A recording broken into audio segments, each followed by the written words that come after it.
এটা করতে গেলে তো নেতৃত্ব তো দুর্নীতিমুক্ত হতে হবে, নেতৃত্বকে অবশ্যই সৎ এবং যোগ্য হতে হবে।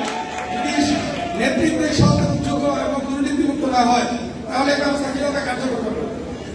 কার নেতৃত্ব নিয়ে প্রশ্ন আছে আপনার? টোটালি বলছি নেতৃত্বটা। আচ্ছা, আমার সভাপতি মহোদয় এই উত্তর দিতে যাচ্ছেন।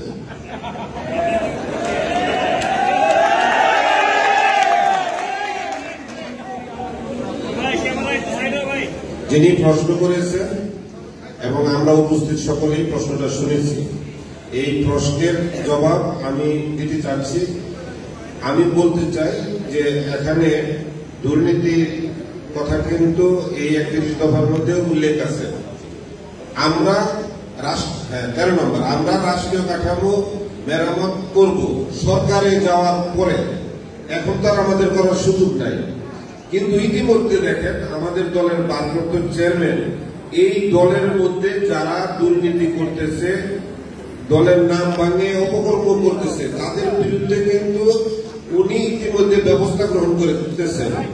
আমাদের গাজীপুর সহ সারা বাংলাদেশের প্রতিদিন অনেক বড় বড় পদধারী আপনার বহিষ্কৃত হচ্ছে এবং লাঞ্ছিত হচ্ছে। মামলা দেওয়ার পরে তাকে পুলিশ দিয়ে, সেনাবাহিনী দিয়ে পর্যন্ত উঠে নিয়ে গেছে।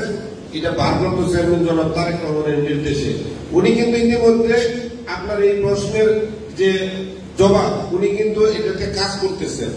সেই জন্য বলবো যে পুরোপুরি কাজটা করতে গেলে আপনাদের আমাদের সকলের সহযোগিতায় এই বর্তমান কেয়ারটেকার সরকার একটি নির্বাচন দিবে, সেই নির্বাচনে আমাদের দল ক্ষমতায় যাবে বলে আমরা ইনশাল্লাহ বিশ্বাস করি এবং আমাদের ভারপ্রাপ্ত চেয়ারম্যান জনাব তারেক রহমানের নেতৃত্বে এই সরকার গঠিত হলে এই 31 দফাতে যা যা আছে সবকিছু বাস্তবায়ন হবে ইনশাল্লাহ। আমি মনে করি আপনার প্রশ্ন উত্তর পেয়েছেন। ধন্যবাদ।